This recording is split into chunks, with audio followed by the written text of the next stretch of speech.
అందరికీ నమస్కారం. గత 2 రోజులుగా YSR Congress party social media కొన్ని యూట్యూబ్ ఛానల్లో నేను భగవద్గీతని అగౌరవపరిచినట్లు, హేళన చేసినట్లు అసత్యపు ప్రచారాలు చేయడం జరుగుతా ఉంది. నేను ఎక్కడా కూడా భగవద్గీతని గాని ఇతర మత గ్రంథాలను గాని కించపరిచే వ్యాఖ్యలు చేయలేదు. కేవలం డాక్టర్ బాబాసాహెబ్ అంబేద్కర్ గొప్పతనం, భారత రాజ్యాంగం యొక్క గొప్పతనాన్ని చెప్పే ప్రయత్నం చేశాను. భగవద్గీత, ఖురాన్, బైబిల్ వల్ల మా జీవన ప్రమాణాలు మెరుగుపడలేదు, కేవలం రాజ్యాంగం వల్ల దళితుల జీవితాల్లో మెరుగుపరిచాయని చెప్పి చెప్పడం జరిగింది తప్ప నేను ఎక్కడా భగవద్గీతను కించపరిచే వ్యాఖ్యలు నేను చేయలేదు. హిందూ సమాజాన్ని కించపరిచే వ్యాఖ్యలు నేను చేయలేదు.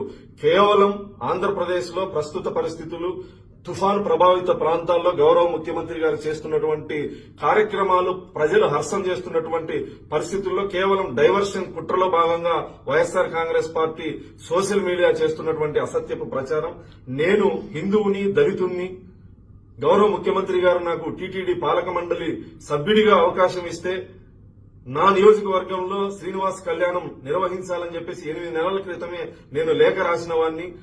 గౌరవ ముఖ్యమంత్రి గారు 5,000 గుళ్లు నిర్మాణం చేయాలి అని చెప్పేసి టీటీడీని ఆదేశిస్తే ఎక్కువ శాతం దళితవాడల్లో ఈ దేవాలయాలు నిర్మించాలని చెప్పేసి నేను టీటీడీకి విజ్ఞప్తి చేసినటువంటి వాడిని. కేవలం కొంత సోషల్ మీడియాలో వైఎస్ఆర్ కాంగ్రెస్ పార్టీ పనిగట్టుకుని నేను క్రైస్తవుని అసత్యపు ప్రచారం చేస్తా ఉంది. నేను ఈ సందర్భంగా వైఎస్ఆర్ కాంగ్రెస్ పార్టీ నాయకులకి సవాల్ విసురుతాను.